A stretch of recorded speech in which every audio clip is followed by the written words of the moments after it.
Bismillah, alhamdulillah, wassalatu wassalamu ala rasulillahi wa ba'd. Rabbi shrah li sadri wa yassir li amri wahlul 'uqdatan min lisani yafqahu qawli. Rabbi zidni ilma, Rabbi zidni ilma, Rabbi zidni ilma. Inshallah, the topic of my lecture today, or a small reminder, is a problem that each one of us, when you have children, when you're a teenager, we face. Which is that how do we inspire our lives from the life of Rasulullah sallallahu alaihi wasallam?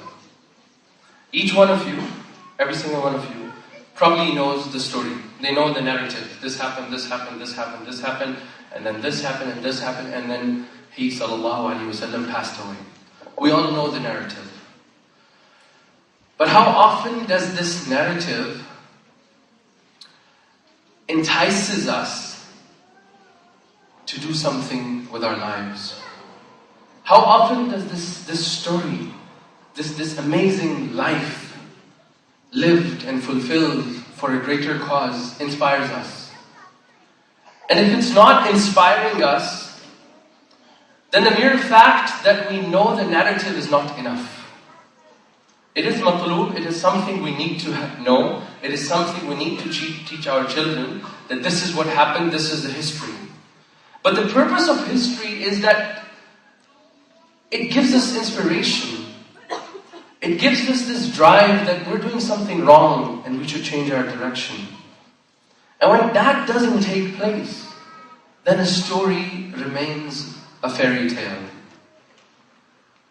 since it doesn't have any influence in our lives. So what I'm going to do today, inshallah, is present to you, I prepared 3. And if I have time, I'll get to the 3rd story. But I have 2 stories that I've prepared. Most of you, or almost every one of you, should know this story. It's a very basic story. A medium-level Seerah book, or an advanced Seerah book, has all mentioned about this story. And then, once I'm done telling the story, the next phase is going to be that we'll together, and I hope there's some mics here, so we'll pass the mic out, and I want you to think with me.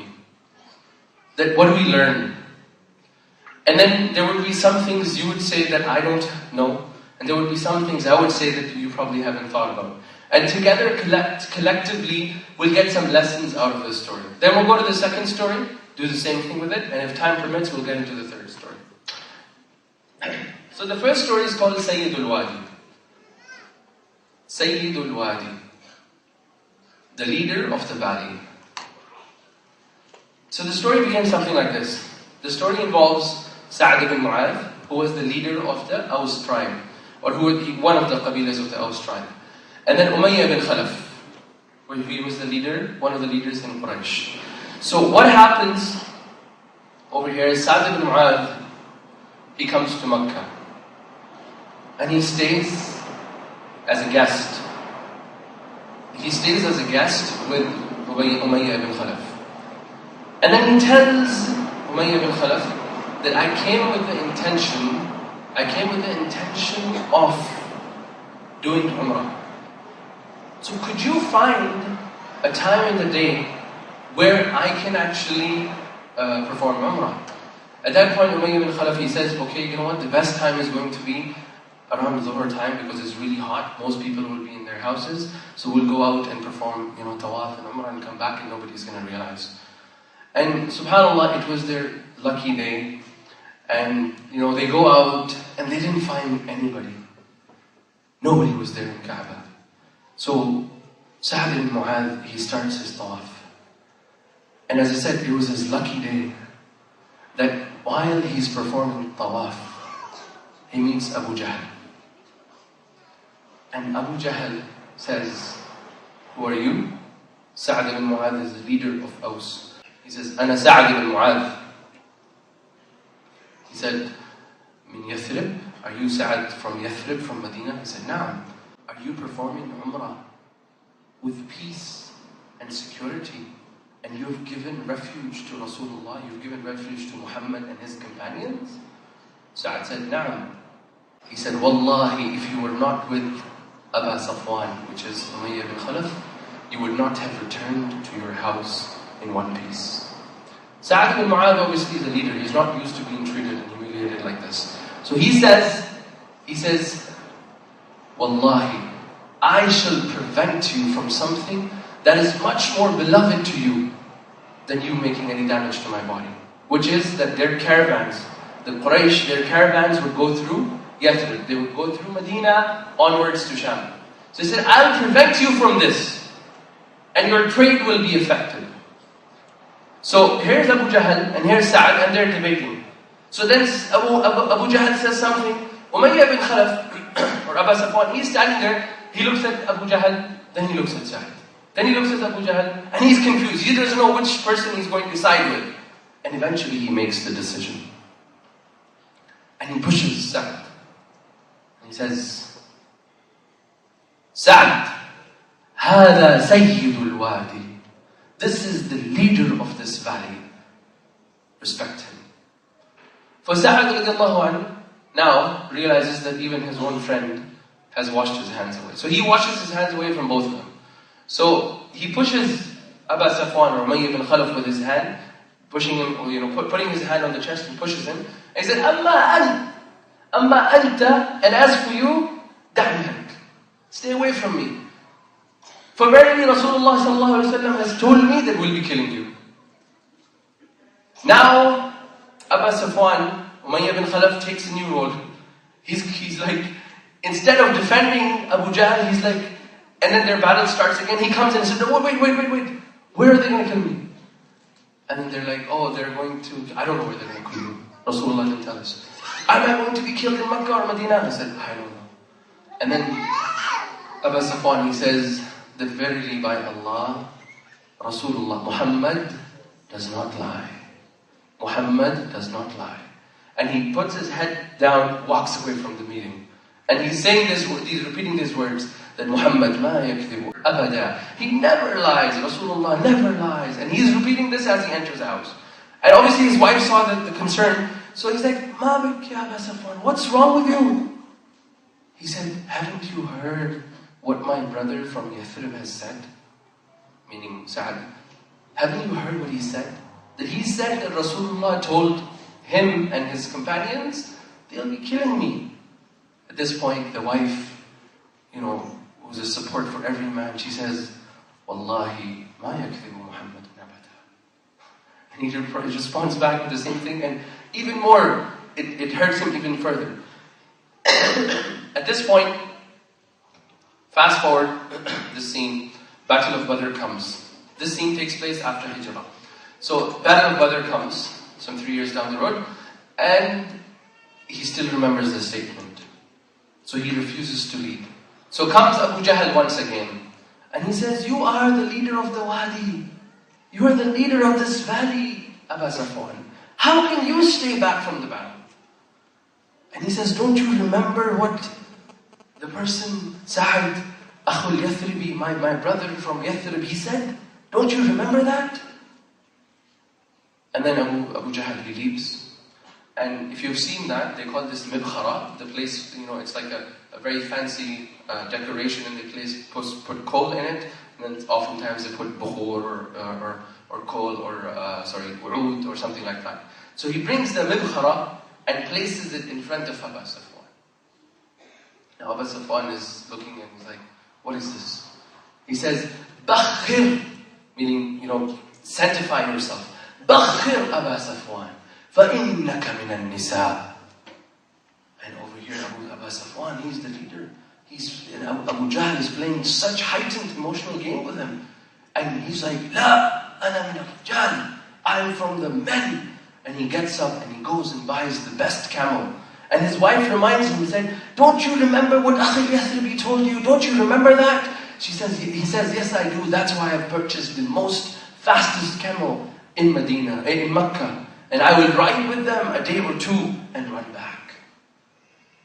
And we all know how it happened in the end. When they reached Battle of Badr, all of them, all the leaders, majority of the leaders of Quraysh, including Abu Safwan, they passed away.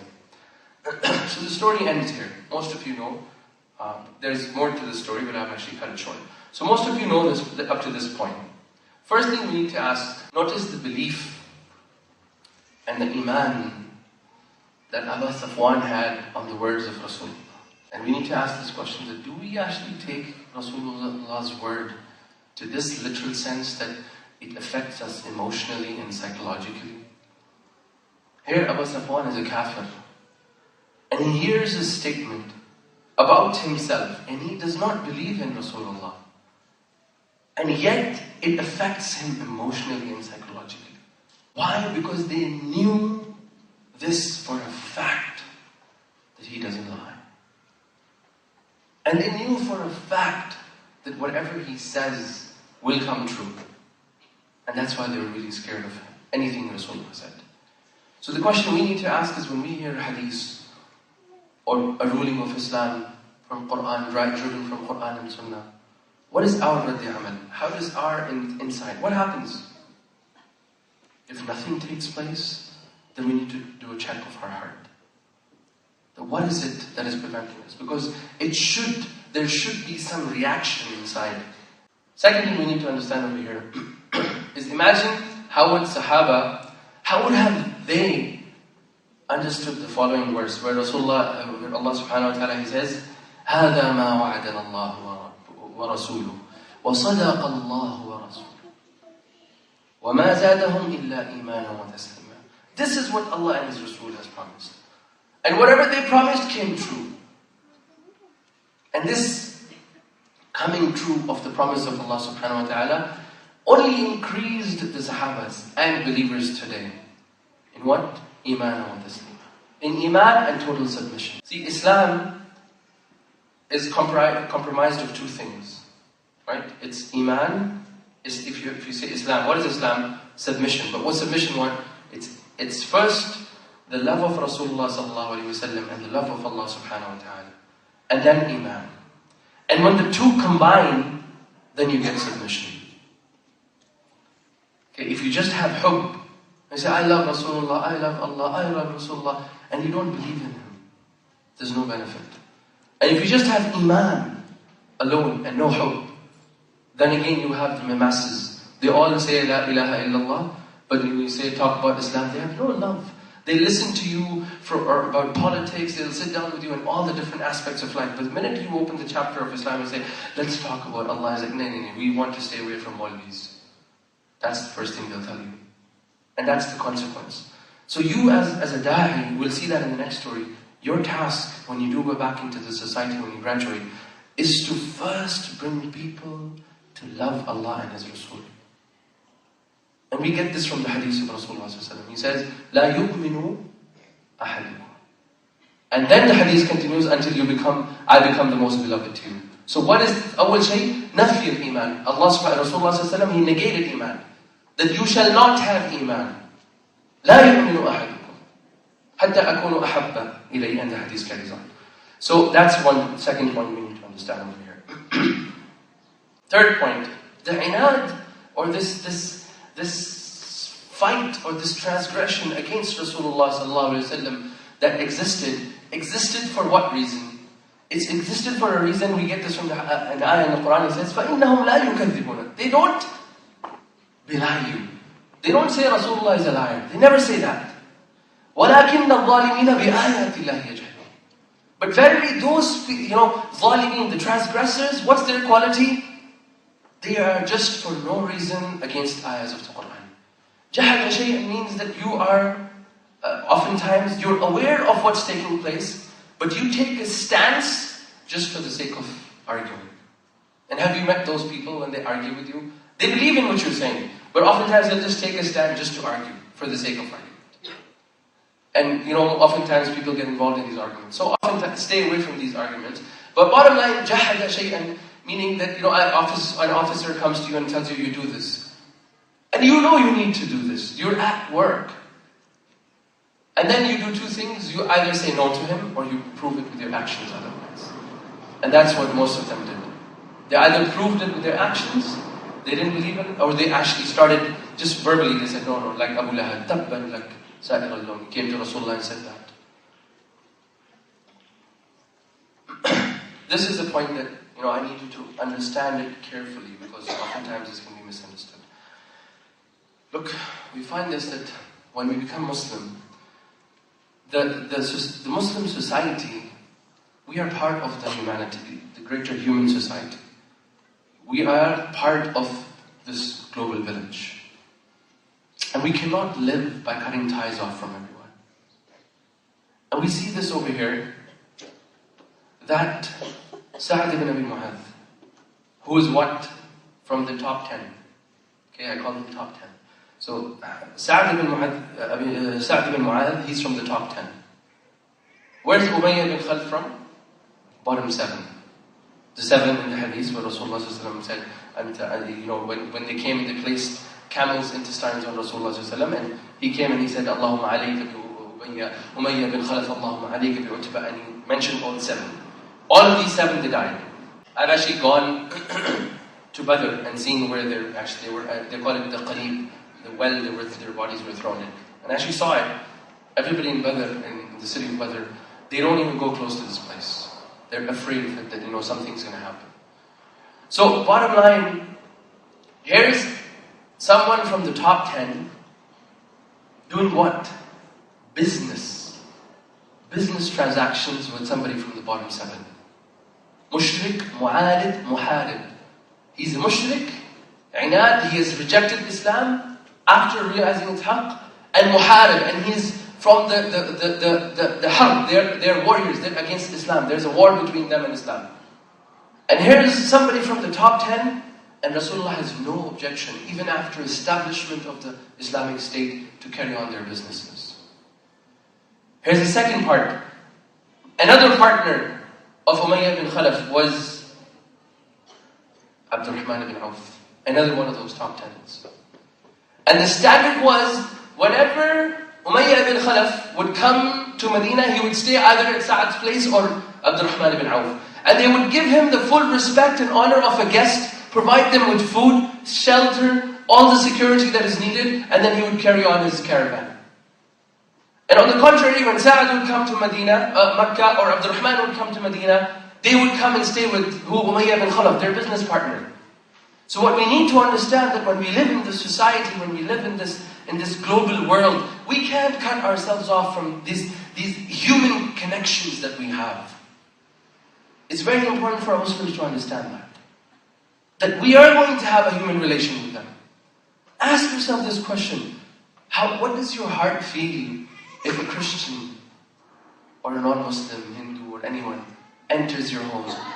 And subhanAllah, ask this, I've seen so many families, when they come home, they put their plates separately, and then they wash it 7 times with soap and I don't know, soil, as if like a dog ate from it. It's an insan. And then I've seen people, they narrate this ayah, in the mushrikeen and najis, this ayah in the Quran that says they're najis. So even if you touch them, something's going to happen. This concept of achut in our language. So it's not like that. Both the 2 stories I have picked is to actually rectify this issue in the society.